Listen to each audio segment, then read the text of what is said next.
Jadi materi kita tentang persepsi sosial.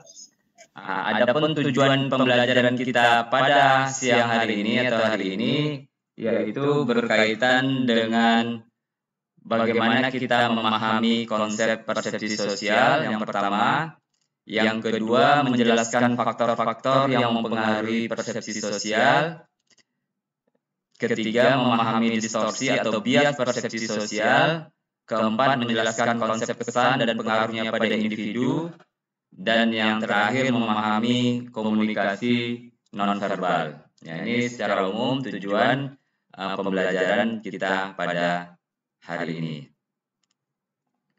Nah, sekarang bisa kita lihat ya, apa itu persepsi. Jadi istilah persepsi ini sudah sering ya kita dengar, kita gunakan dalam kehidupan sehari-hari ya.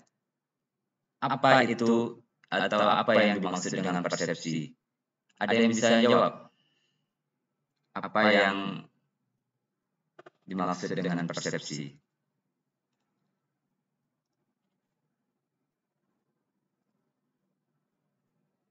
Dan bisa jawab? Pak, izin menjawab, persepsi itu bisa dikatakan dengan sudut pandang atau jalan pikiran dari seseorang. Oke, ya. Ada lagi? Pak, izin menjawab. Ya, boleh. Persepsi itu bisa dibilang dengan tindakan. Tindakan. Ada lagi? Izin melengkapi, Pak. Oke, boleh, silakan. Persepsi itu dia bisa disebut dengan tindakan menyusun, mengenali, dan menafsirkan informasi sensoris untuk memberikan gambaran pemahaman tentang lingkungan kita. Oke, sudah lengkap ya. Jadi benar semuanya ya. Jadi persepsi itu ada di mana? Ada di, kalau kita belajar psikologi, yaitu ada 3 aspek yang harus kita pahami di dalam individu. Pertama apa? Ada yang tahu? Aspek apa? Aspek kognitif ya. Kemudian ada aspek atau komponen daripada emosi ya. Nah, kemudian yang terakhir, masih ingat? Perilaku gitu ya.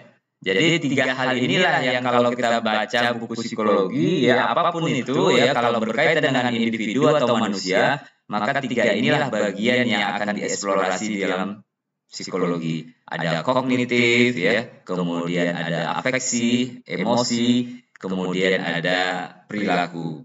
Kemudian mungkin tambahannya ya, karena kita orang timur ada unsur transendensi ya, keagamaan, religiusitas gitu ya. Dan semua ini berinteraksi yang nanti ujungnya akan melahirkan perilaku. Nah, sekarang kalau saya tanya, persepsi itu ada di level mana? Kognisi atau kognitif, afeksi atau perilaku?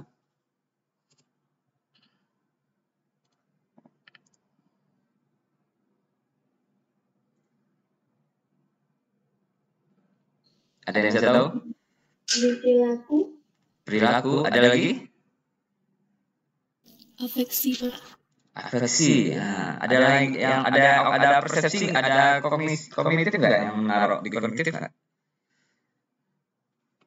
Nah, jadi ada jawabannya, ada persepsi, ada di afeksi, ada di perilaku gitu ya. Nah, sebenarnya persepsi ini letaknya di, ya. Jadi kan kalau ada persepsimu bagaimana? Nah, artinya apa tuh? Persepsimu seperti apa? Wah, salah ini persepsimu. Berarti pandangan tadi kan. Kalau pandangan itu lebih letaknya kemana? Di kognitif ya. Nah, jadi kalau ditanya apa pandanganmu mengenai suatu isu atau suatu hal, itu letaknya di kognitif. Tapi kalau ditanya bagaimana perasaanmu, apa perasaanmu, berarti letaknya di afeksi. Nah, kalau perilaku ini bentuk nyata gitu ya, perwujudan dari kognitif kita atau afeksi kita melalui satu yang konkret. Itu adalah perilaku. Persepsi ini belum bisa kita tampak dari luar ya, karena dia levelnya atau letaknya ada di kognitif gitu ya. Sehingga sulit kita mengkonkretkan melihat orang lain sih, kecuali dalam bentuk sudah teraplikasi ya perwujudannya dalam bentuk perilaku gitu ya. Ya, makanya kalau kita di sini lihat ya di piramida ya, persepsi piramida terbalik seperti ini ya. Piramida seperti ini ada yang pertama, di bawahnya adalah berpikir ya. Kemudian mengatakan ya, what we say, kemudian apa yang kita lakukan. Nah, kemudian barulah kita akan bisa melihat persepsi ya. Nah, tapi basicnya adalah pikiran ya. Nah, sehingga kalau kita mempersepsikan seseorang itu seperti ini, kemudian nanti keluarnya bisa melalui perkataan, bisa melalui perbuatan gitu ya, sehingga itulah ya orang lain atau kita mempersepsikan sesuatu gitu ya.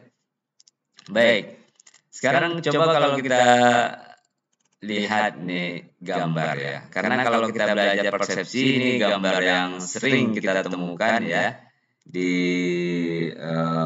psikologi ya. Oke, sekarang coba lihat gambar 1 ya dan gambar 2. Gambar 2 ini ada berapa bentuk? Ada yang tahu ada berapa bentuk gambar 2 ini? Atau gambar apa nomor 2 nih?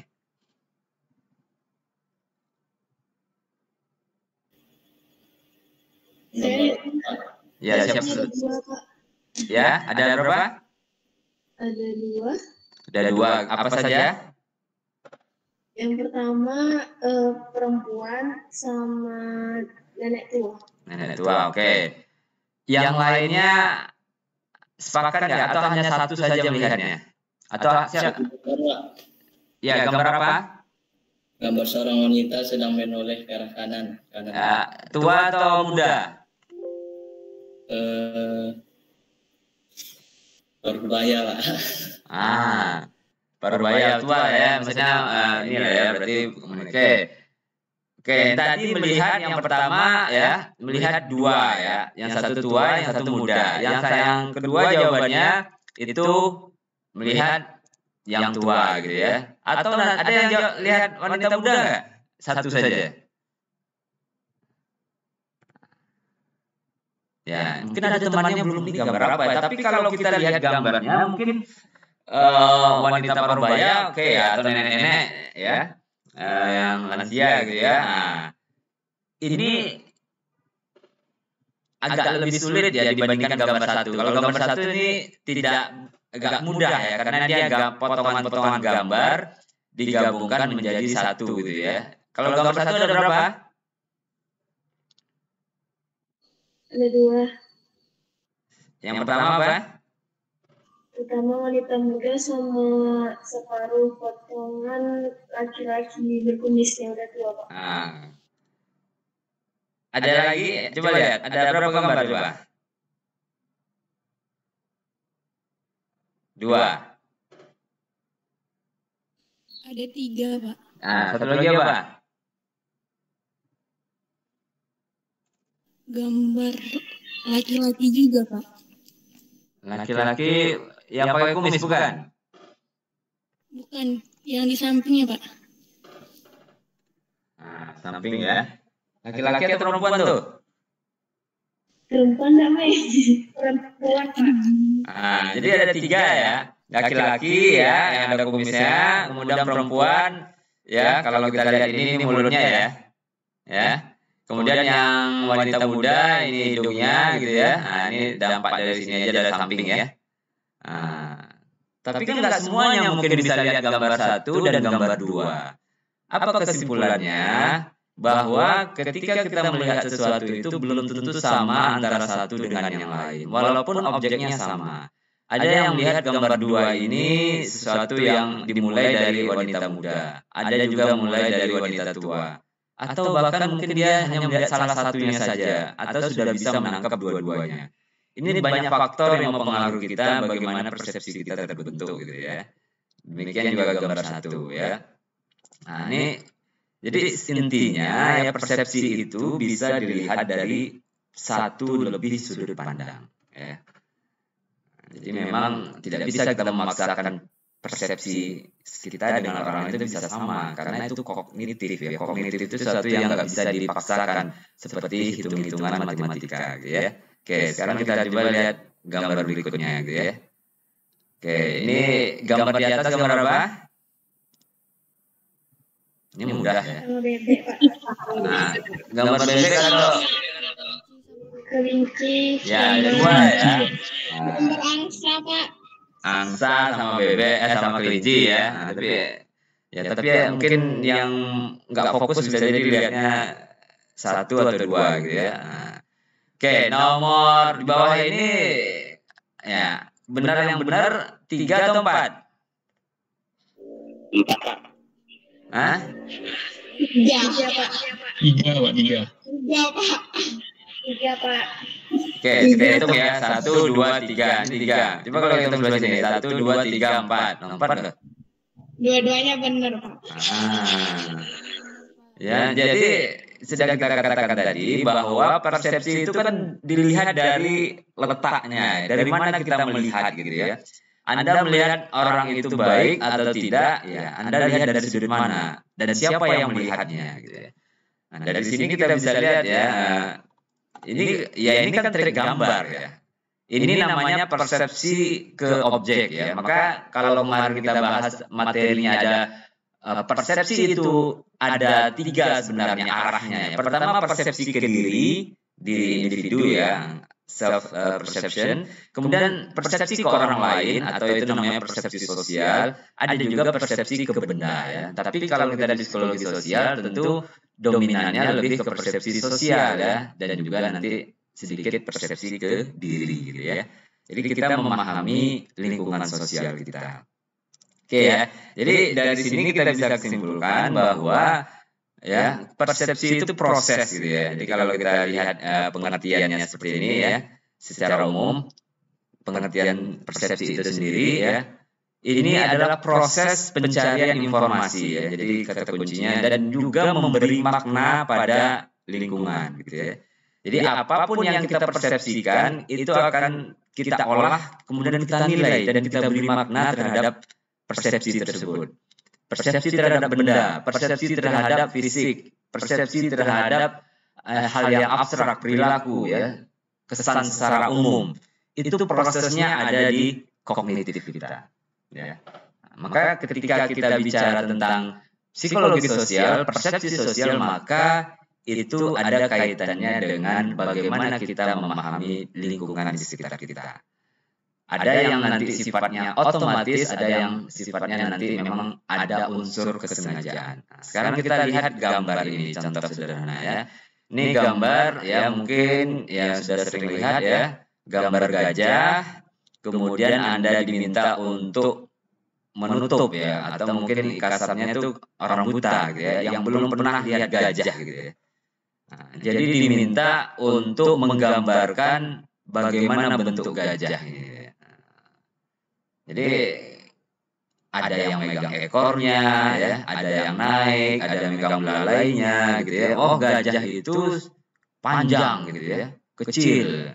Kemudian ada yang megang belalai ya, dia bergerak-gerak gitu ya. Megang gadingnya ya, dia tajam gitu ya. Nah, ada yang megang perutnya besar gitu ya. Jadi dia melihat hanya bagian-bagian yang dia rasakan gitu ya. Nah, jadi persepsi itu kalau kita memandang suatu objek, maka tergantung dari mana dia akan melihat, maka itulah hasilnya ya. Sehingga kalau kita ingin menggambarkan secara komprehensif, maka kita harus melihatnya dari secara utuh ya, sehingga kita tidak salah ya. Itu dalam aplikasinya. Ini ininya ya, gambarannya saja ya, bagaimana ternyata persepsi itu tergantung daripada sudut dan juga karakteristik orang yang mempersepsikan. Kemudian kita bisa lihat ya, pengertian daripada persepsi sosial. Nah, ini kita sudah masuk ke spesifik ya,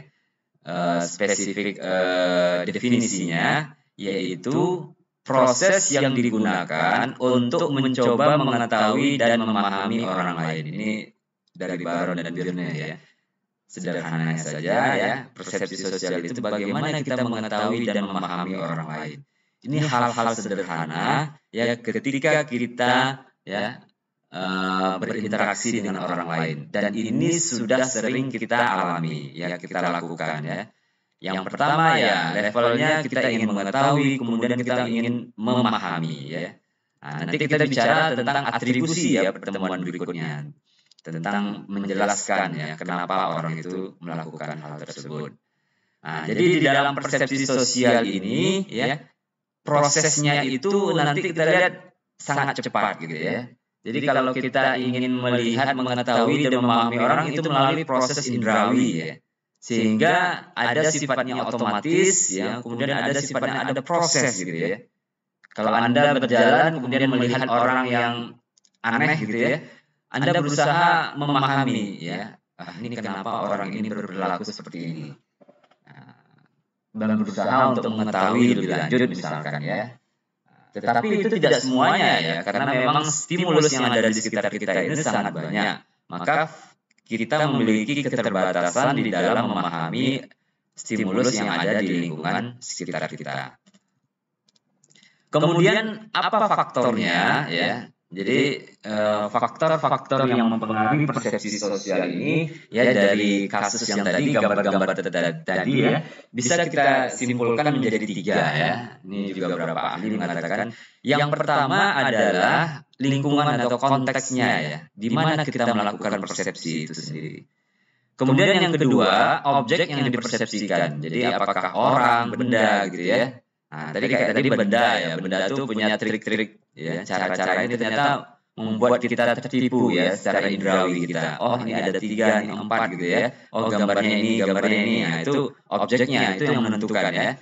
Kemudian ada karakteristik individu yang mempersepsikan. Itu di dalamnya ada personality, kepribadian ya, pengalaman ya, mungkin ada tingkat pendidikan, jenis kelamin dan macam-macam gitu ya. Jadi 3 hal inilah yang mempengaruhi kita di dalam ya membentuk persepsi sosial kita. Anda misalkan melihat ya, misalkan di malam hari ada pohon bergerak gitu ya. Ya mungkin persepsi kita terhadap pohon itu ya macam-macam gitu ya, tergantung pengalaman Anda gitu ya. Mungkin Anda habis nonton film horor ya Anda akan mengasosiasikan sesuatu yang negatif gitu ya. Oh, ini ada sesuatu yang gaib gitu ya. Nah, tapi kalau di siang hari kan beda lagi konteksnya kan ya. Tidak takut, misalnya tidak lari, asosiasinya enggak ke yang hal gaib, oh mungkin angin gitu ya. Nah, objek ya, jadi objek itu menentukan juga ya karakteristik individu, pengalaman ya. Nah, itu benda, apalagi individu ya. Nah, bagaimana Anda mempersepsi orang lain, teman Anda ya? Kok sekarang bisa berubah ya? Hari ini, minggu depan itu bisa berubah ya karena manusia ya. Nah, jadi bisa terpengaruh oleh lingkungan ya, konteksnya, kemudian objeknya ya, kemudian yang terakhir individu yang mempersepsikannya. Nah, kalau individu yang mempersepsikannya nggak suka, tentu barangkali orang yang dipersepsikan itu akan cenderung negatif walaupun kesannya positif ya, baik. Misalkan dia memberikan kue ke kita ya, padahal kita punya pengalaman negatif ya. Ya, kita nggak suka, lalu persepsi kita wah itu hanya mencari muka, mencari simpatisan saja ya. Jadi pengaruhnya banyak ya. Jadi 3 inilah lingkungan, objek dan karakteristik. Kemudian kita lihat lagi apa ada distorsi ya, distorsi atau bias di dalam persepsi sosial. Nah, sebenarnya banyak ya bias-bias di dalam persepsi sosial ini. Cuma saya ambil 4 saja ya, nanti bisa dicari.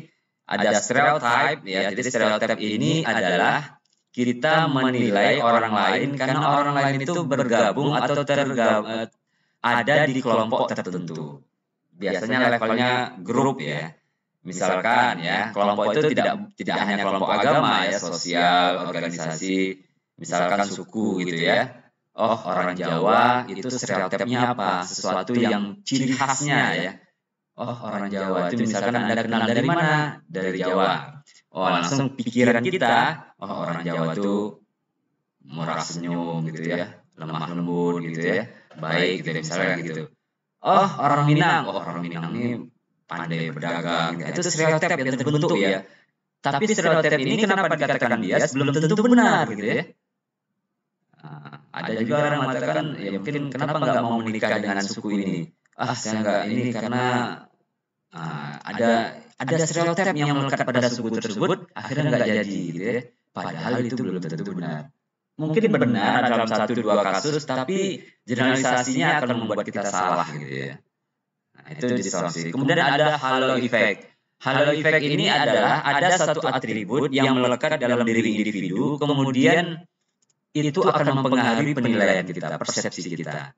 Contohnya misalkan ya, ada orang pakai jas gitu ya, tetapi dia pakai tato atau pakai anting. Nah, persepsi kita awalnya persepsinya bagus, tapi karena kita pakai anting, pakai tato, berubah semua. Kenapa? Ya karena ada atribut yang mendominasi penilaian kita. Padahal belum tentu ya. Misalkan dia pakai tato karena tato sudah hilang gitu ya, mungkin dulunya dia bekas preman ya, tapi sekarang udah tobat, tapi karena kita nggak tahu, karena dia pakai tato, asosiasi kita adalah satu hal yang negatif, maka penilaian kita negatif ya. Ataupun yang positif gitu ya. Nah, jadi bisa kebalikannya juga. Ada seorang misalkan narapidana, kalau dia bersidang gitu pakai topi, peci ya. Kenapa peci ya? Nah, jadi peci itu seolah-olah melambangkan ya, mempengaruhi kita dalam melakukan penilaian orangnya udah tobat, orang baik gitu ya. Tapi mungkin belum tentu gitu ya. Oke, itu halo effect ya. Kemudian egocentric bias ya. Nah, egocentric ini adalah ego ya. Ego itu kan keinginan pribadi ya. Nah, tapi dia cenderung lebih dari yang lain gitu ya. Jadi kita cenderung mengutamakan diri kita ya. Ini sebenarnya wajar, tapi ada kalau kelebihan ya ini akan menimbulkan bias-bias ya, terutama di dalam penilaian sosial ya, sehingga orang yang kita tidak suka ya karena kita ingin gitu ya ada sesuatu ya bisa jadi menimbulkan bias ya, egocentric bias. Kemudian ada yang terakhir, self-fulfilling prophecy. Ini adalah terkadang ya, sederhananya ya, sesuatu yang kita harapkan gitu ya, kemudian akan menimbulkan ya bias kita di dalam melakukan penilaian ya. Misalkan gitu ya, kita pingin dalam ujian ya, kita pingin dapat nilai bagus gitu ya, sehingga ternyata di dalam ujian kita nggak bisa memenuhi gitu ya, sulit karena soalnya mungkin sulit. Jadi kita nggak bisa self-fulfillingnya, tidak bisa memenuhi harapan kita. Kemudian melihat teman ada yang nyontek, ya kadang-kadang kita karena kita ingin nilai bagus, dan akhirnya kita mengatakan, saya itu satu yang lumrah gitu ya, satu yang biasa gitu ya. Akhirnya kita menjudge ya, melakukan persepsi bahwa itu satu yang bukan satu yang salah gitu ya. Kenapa? Karena kita ingin memenuhi keinginan kita. Jadi sesuatu yang kita inginkan, self-fulfilling, sesuatu yang kita harapkan, terkadang itu menimbulkan bias gitu ya. Kita harapkan dan itu terkabul, dan itu akan menimbulkan bias nanti ya dalam penilaian gitu ya. Nah, itu sederhananya gitu ya. Jadi apapun itu gitu ya, terkadang misalkan sesuatu yang baik ya, kemudian tetapi dilakukan dengan cara yang tidak baik, ya itu tetap tidak baik ya. Nah, terkadang kalau sesuatu itu yang kita inginkan dan terkadang dicapai dengan tidak baik, terkadang kita mengabaikan caranya, asalkan keinginan kita terpenuhi gitu ya. Jadi persepsi itu berubah ya, karena ada kepentingan pribadi. Oke, itu ya, distorsi persepsi sosial. Kemudian kita bicara tentang kesan gitu ya. Jadi kesan itu, ada yang tahu apa arti kesan? Impresi? Ya, Anda ketika kali bertemu dengan orang lain, mungkin punya kesan tersendiri gitu ya. Atau apa? Konsep kesan kalau menurut pengalaman yang pernah Anda alami apa? Ada yang bisa bantu jawab?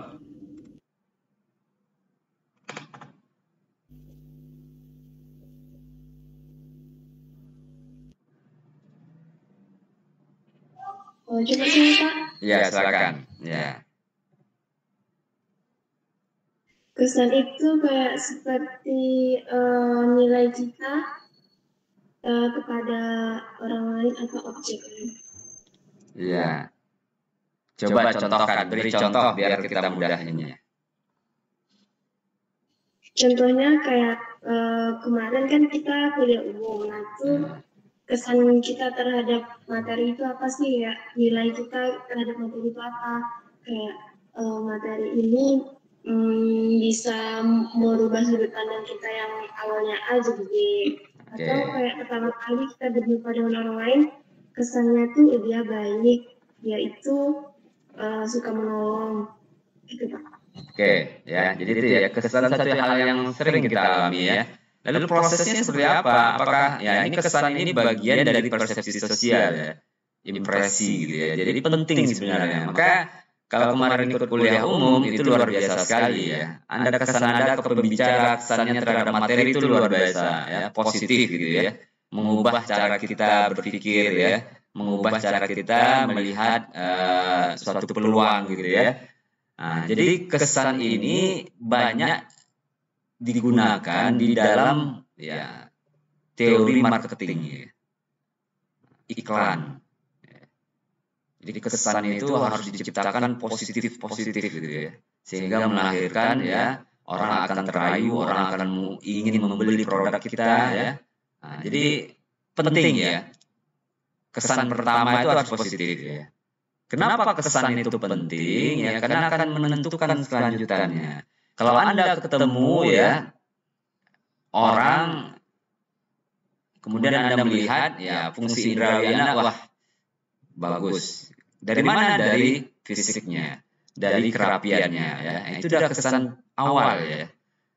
Terlepas nanti pas saat berkenalan, pas saat ini ternyata berbeda, itu urusan lain ya. Tapi yang penting kesan itu membentuk suatu image awal kita sehingga kita akan lebih mudah menerima ya atau mudah merespon ya dengan atau ketika kita berinteraksi dengan orang lain. Nah, contoh kita seperti ini gitu ya. Misalkan ini ya.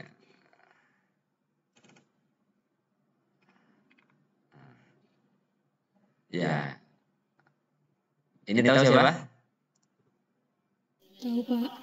Ya, Gubernur DKI ya. Nah.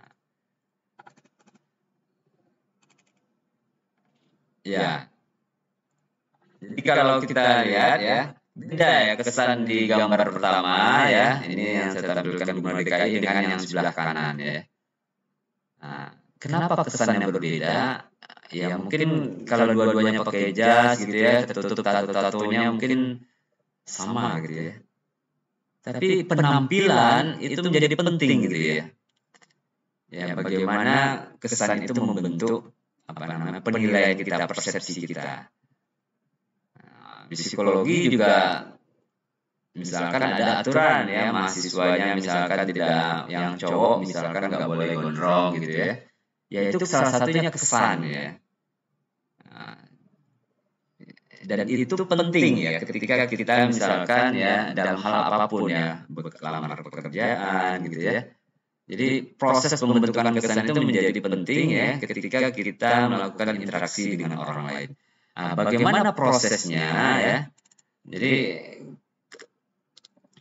impression ya atau kesan itu bisa berasal dari ya physical quality ya, jadi fisik ya. Kemudian dipengaruhi oleh non-verbal behavior. Jadi apa namanya? Perilaku non-verbal ya. Jadi kemudian ada stereotip dan skema. Tadi stereotip ya, skema itu satu yang melekat pada pikiran kita ya. Nah, jadi satu yang mirip dengan stereotip ya. Jadi skema kalau Anda pergi ya ke suatu tempat, ke restoran, apa yang harus Anda lakukan? Nah, itu ada skemanya gitu ya. Kalau ada mobil, dalam pikiran Anda apa? Ada roda, ada ini gitu ya, ada ini. Nah, jadi skemanya sudah ada, kerangka berpikir ya, kerangka mental dalam satu objek itu skema ya. Nah, itulah membentuk penilaian ya. Nah, kemudian nanti juga dipengaruhi atau ya behavior confirmation ini ya dari perilaku tersebut ya, efeknya, konfirmasinya, sehingga baru memunculkan perilaku. Nah, jadi memang ya proses impresi ini ya ini menjadi penting. Prosesnya memang letaknya di proses berpikir ya. persepsi sosial ya. Jadi kalau kita lihat ya, bagaimana proses pembentukan kesan itu sendiri ya. Jadi pembentukan kesan proses di mana kita membuat penilaian tentang orang lain. Jadi tentu kita kesan, tentu kita sebagai orang yang memberi ya, melakukan kesan gitu ya terhadap orang lain misalkan ya. Nah, jadi kita membuat penilaian tentang orang lain ya. Jadi persepsi sosial melibatkan pemrosesan otomatis ya. Jadi ada istilah tadi saya katakan ya, ada proses itu dalam pikiran kita otomatis, membentuk kesan tanpa banyak pemikiran atau perhatian. Anda sering mungkin ya mengalami tersebut ya, tanpa banyak pikiran atau berpikir keras gitu ya. Dia otomatis gitu ya. Nah, misalkan tadi ya, kawan Anda berasal dari suku ini, Jawa, suku Minang ya, suku Batak. Oh, dari mana kawannya? Batak. Wah, ini orangnya keras nih. Kuat misalkan ya. Nah, dari kok tiba-tiba ada muncul di dalam pikiran kita, wah, itu namanya otomatis ya. Atau Anda mengamati orang, wah ini orang mukanya ini dari Batak, dari Jawa, dari mana Anda tahu? Ya, itu dari pengalaman kita ya. Dan itu langsung otomatis. Kalau orang Batak seperti ini, kalau ini. Jadi otomatis gitu ya. Nah, sebelum misalkan ya di Barat misalkan melihat orang Islam ya atau yang perempuan yang pakai jilbab, nah, tentu mereka punya pikiran-pikiran otomatis. Apa pikirannya ketika wah ini orang Islam, teroris ini, jadi pemikiran mereka otomatis. Kenapa? Karena mereka mengkonsumsi media-media yang memframkan ya orang Islam itu dikaitkan dengan teroris semenjak 2001 gitu ya. Jadi memang proses itu ketika kita mengumpulkan informasi dari kecil sampai sekarang melalui media sosial, dan itu akhirnya akan tersimpan di dalam memori kita, dan itu akan keluar tergantung stimulusnya gitu ya. Maka tadi ketika Anda melihat seseorang itu punya simbol atau atribut tertentu, kemudian pikiran Anda bermain, ya dikaitkan, oh orang itu seperti itu karena ini. Kenapa? Karena Anda punya kerangka mental, punya stereotip, punya hal-hal yang sudah Anda simpan di dalam pikiran Anda, sehingga ya itu bisa memunculkan bias ya, karena belum tentu ya. Tapi kadang itu diperlukan untuk kehati-hatian. Ketika Anda naik angkot, naik bis kota, kemudian ada orang yang pakai tato, nah, itu udah warning gitu ya. Ini kriminal atau bukan gitu ya. Ini harus hati-hati ya. Kemudian ada pemrosesan yang terkontrol ya. Jadi pemikiran yang sadar dan membutuhkan usaha ya. Jadi memang ini sengaja ya. Kita mencari tahu ya kenapa orang ini seperti ini. Jadi kita tidak hanya mengandalkan otomatis, berpikir otomatis, tapi kita memang secara sadar ingin mengetahui yang namanya pemrosesan yang terkontrol gitu ya. Oke.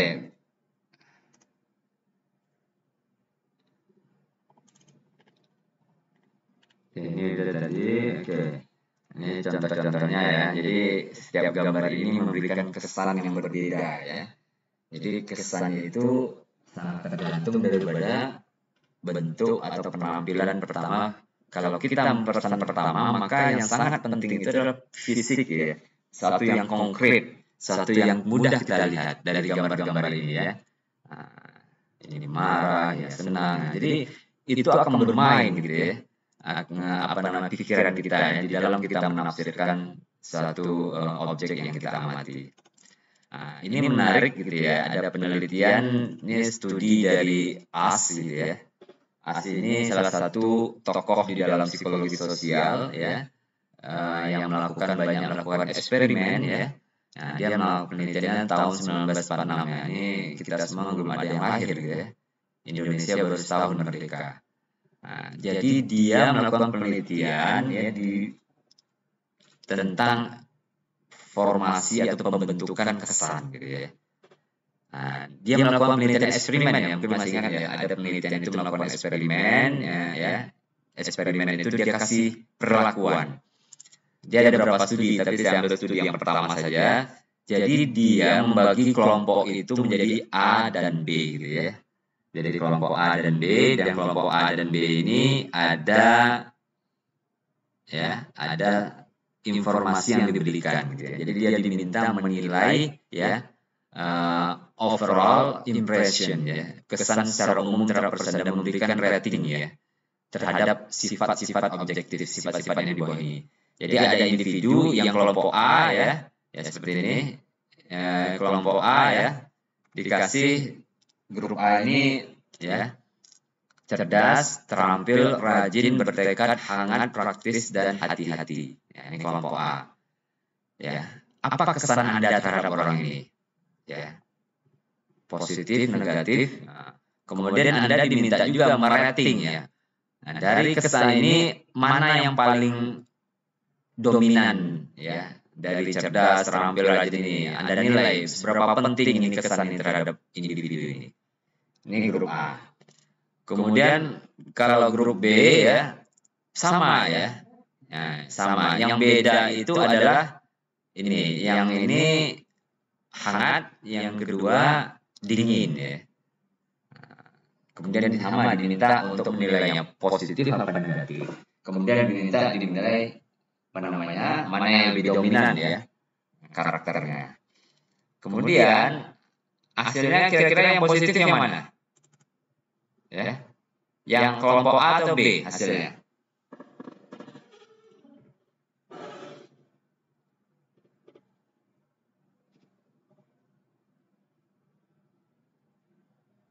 Ada yang tahu?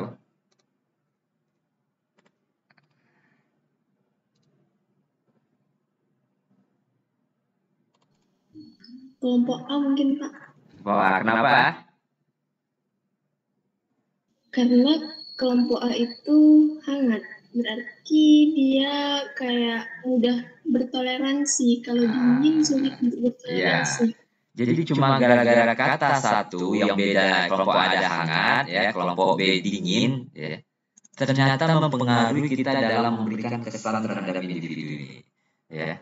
Jadi kita dalam kesehariannya ada satu hal sifat dia yang mungkin mendominasi, maka dia nanti mengatakan ada namanya central traits, ada peripheral. Central itu sifat yang dominan, yang kuat, kemudian ada peripheral. Nah, kalau di sini kita lihat sentralnya adalah hangat dan dingin. Hangat dan dingin itu mempengaruhi individu di dalam menilai si A gitu ya. Jadi ada kadang-kadang kita ada sifat individu atau kawan kita yang mungkin satu sifat itu mungkin baik hati, mempengaruhi yang lainnya gitu ya. Mungkin sifat yang lain kurang bagus, tapi penilaian kita terhadap teman kita menjadi baik karena ada sifatnya yang dominan. Itu namanya central trait ya. Ada. Kalau peripheral ini enggak pinggir ya ini enggak terpengaruh ya. Cuma penelitian ini diteliti ulang di tahun 86 ya. Jadi nanti kita lihat nih. Ya benar tadi ya. Ini yang tadi ya. Intelligent, warm itu hangat, itu cenderung positif ya. Cold person cenderung menghasilkan negatif person. Nah, ini jurnalnya ya. Forming Impression of Personality, Journal of Abnormal and Social Psychology. Ini penelitiannya tahun 86 ya. Jadi kata hangat itu ternyata itu mempengaruhi sifat-sifat yang lain. Nah, kemudian studi replikanya. Jadi studi itu bisa direplika ya secara umum. Studi oleh ini ya, Knott dan kawan-kawan 2014 gitu ya. Ini bisa dicari ya, Forming Impression of Personality ya, Replication on and Review of Us. Ini yang tadi ya 1946 evidence ya. Namanya tuh ya Primacy of Warm Effect gitu ya. Jadi bagaimana ya ternyata memang tidak semua ya. Intinya sebagian kecil ya tidak mendukung penelitian yang dulu ya. Warm itu ya mungkin hanya tergantung ya. Dia akan bisa menjadi central personality, sifat tergantung pada konteksnya. Nah, kalau di sini malah yang menjadi kuat, yang menjadi penting ya, cerdas ya. Jadi kalau kita lihat di abstraknya ya, itu cerdas lebih dianggap penting mewakili daripada kehangatan ya. Nah, ini tentu berbeda ya, karena kan tahunnya saja sudah berbeda. Kemudian yang kemarin itu 1946, ini 2014 ya. Ternyata ada beberapa hal yang menjadi kritikannya ya untuk studi yang lanjut. Jadi ini ya, jadi masih bisa relevan ya. Artinya bahwa impresi itu tergantung pada konteksnya ya. Nah, ini dia lakukan menggunakan kata-kata ya. Nah, kata-kata itu bisa jadi mempengaruhi, dan kita dalam kehidupan sehari juga bisa terpengaruh ya. Oh, si A itu baik, ininya cerdasnya. Akhirnya kita, oh orangnya cerdas, berarti kita mempengaruhi kita dalam penilaian orang tersebut ya. Oke, ini ya. Oke. Baik, sedikit lagi ya. Kemudian kita masuk ke komunikasi nonverbal ya.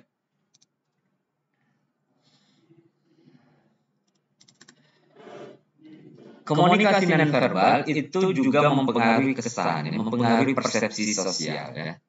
Bahkan bisa jadi nonverbal ini hal-hal yang banyak kita gunakan ya, 65% bahkan ya. Verbal itu 35% di dalam persepsi sosial. Karena apa? Karena dalam persepsi sosial itu kita lihat kan dari jarak jauh ya. Kita belum sampai lakukan interaksi yang intens ya. Jadi apa yang kita lihat yaitu tentu apa yang bisa kita amati konkretnya ya. Komunikasi nonverbal ini ya, kalau kita lihat ya, itu bisa dalam bentuk non ya, lisan ya, melalui ekspresi wajah, kontak mata, dan bahasa tubuh ya. Jadi komunikasi nonverbal ini memiliki makna penting di dalam interaksi sosial. Di satu sisi nonverbal ini jadi efektif ya, walaupun ya untuk kejelasan informasi itu akan sangat tergantung pada komunikasi verbal. Itu pasti masih dominan ya. Tetapi komunikasi nonverbal pada sisi-sisi yang lain menjadi penting ya. Jadi ada ya, kalau kita lihat ya, ada penampakan, ya ada gestur gitu ya, ada nonverbal juga, kemudian ada linguistik gitu ya, kemudian kontak mata, postur ya, facial expression. Nah, ini semua adalah bentuk daripada komunikasi nonverbal. Jadi kita ya menilai orang lain terkadang terpengaruhi oleh komunikasi nonverbal. Kawan saya nggak menerima saya, menolak saya secara halus, ya, tidak suka kehadiran saya. Dari mana dia nggak mengatakan ya, tetapi dia tunjukkan melalui misalkan gestur, postur ya, atau kontak mata gitu ya. Nah, itu menunjukkan komunikasi ya, ketika komunikasi verbal tidak berjalan dengan baik. Jadi kalau kita bisa lihat ekspresi wajah, yaitu menggambarkan jiwa kita ya. Karena wajah itu adalah menggambarkan kondisi psikologis kita ya.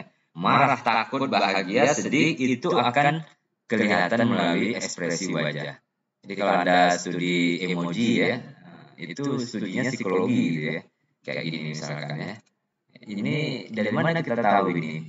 Ini takut, ini marah, ini sedih ya, ini senang. Kan kalau di handphone kan nggak ada ya marah. Ya kita tahu dia senyum. Berarti apa? Dia tertawa. Dia apa? Marah apa gambarnya? Itu adalah bahasa-bahasa universal. Dari mana kita peroleh? Itu dari penelitian ya. Penelitian tentang ya, ekspresi emosi. Itu ya. Jadi banyak bisa digunakan ya. Kemudian bahasa tubuh ya. Bahasa tubuh juga berasal dari posisi, postur, gerakan. Jadi bahasa tubuh ini mengungkapkan emosi, ketegangan, keterbukaan, dan penolakan. Ya, Anda akan berbeda ya ketika Anda datang wawancara, interview ya. Itu akan kelihatan bahasa tubuhnya seperti apa. Ya, ini apakah cemas ya, terbuka, ya, melakukan penolakan, itu akan kelihatan ya. Apalagi kita sangat sudah terbiasa menilai ya orang tersebut gitu ya, punya pengalaman, itu akan bisa ketahuan. Ya. Demikian juga ya sikap tubuh kita, gestur gitu ya. Nah, setiap budaya memiliki gestur yang berbeda ya, sentuhan jabat tangan ya. Kalau orang Indonesia marah dipegang kepala ya. Kalau di Arab yang kepala biasa, di Barat biasa orang itu ya. Kepala. Nah, ini beda ya. Jadi kalau bisa kita lihat ya, semuanya punya karakter masing-masing ya, punya karakteristik khusus ya di dalam kita mengekspresikan tubuh kita, ekspresi tubuh gitu ya, sebagai simbol bahasa atau komunikasi ya.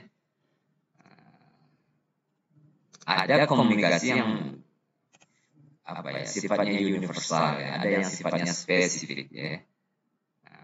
Jadi kalau misalkan ya, ini simbol ya, oke ya. Jadi ternyata berbeda ya. Ya, kita bisa lihat oke gitu ya. Ini simbolnya bisa macam-macam gitu ya. Ternyata memang budaya itu mempengaruhi kita dalam mengekspresikan bahasa dan tubuh. Bahkan kadang-kadang ya banyak hal-hal yang perlu kita pelajari kalau kita berinteraksi dengan di luar ya budaya kita. Di Indonesia saja mungkin sudah banyak ya berbeda ya. Ketika kita bahasa non verbal gitu ya. Kalau di Jawa kan kalau lewat kita di depan orang lebih tua ya mungkin dengan sedikit membukukan gitu ya badan kita gitu ya, dengan sambil permisi gitu ya. Jadi kalau kita beda ya, di Sumatera beda gitu. Jadi itu bahasa non verbal. Karena kalau kita lewat saja gitu tanpa ini ya mungkin kita dikatakan persepsi orang sombong gitu ya. Oke ya, jadi itu berapa ini ya. Kemudian ada juga pengecohan non verbal. Maksudnya pengecohan non verbal ini adalah kebohongan ya. Jadi kebohongan itu bisa dideteksi melalui non verbal. Kalau kita tanya verbal dia nggak jawab, maka non verbal lah. Maka ada namanya nanti ya deteksi kebohongan ya. Jadi ini kalau kita belajar ekspresi tubuh, wajah itu bisa kelihatan gitu ya. Misalnya kalau kita lihat anak kecil gitu ya, kalau dia berbohong itu dia akan nggak berani menatap kita gitu ya. Atau matanya ke atas, ke kiri, kanan gitu ya. Dia menjadi pengalihan gitu ya. Ada yang sesuatu yang disembunyikan gitu ya. Maka kalau kita berbohong, maka kita akan bisa lihat ya dalam aspek pengecohan ini, aspek non verbal ucapan ya, kemudian kontak mata, ekspresi wajah ya. Jadi dia biasanya melahirkan suatu hal-hal yang tidak perlu dilakukan. Misalkan dia menggerakkan tangan ya, kakinya digerak-gerakkan terus, bentuk ada sesuatu yang disembunyikan gitu ya. Jadi ketika mulut kita nggak bisa mengucap, maka bagian tubuh kita akan berbicara ya. Nah ini yang nggak bisa kita kontrol gitu ya. Dan orang akan kalau dia teliti akan ini. Maka ketika di Islam pun ini kan ya, ketika di akhirat kan mulut kita dikunci. Yang bicara itu apa? Kulit, tangan, kaki gitu ya. Karena mereka nggak bisa berbohong gitu ya. Karena mereka punya memori semua ya. Punya memori ya. Pengalaman semua. Oke. Itu ya. Oke, ini setelah saja. Oke. Terakhir ya. Nah, ini latihan. Oke. Baik, mungkin itu saja yang bisa saya sampaikan. Mudah-mudahan bermanfaat. Silakan kalau ada pertanyaan silakan.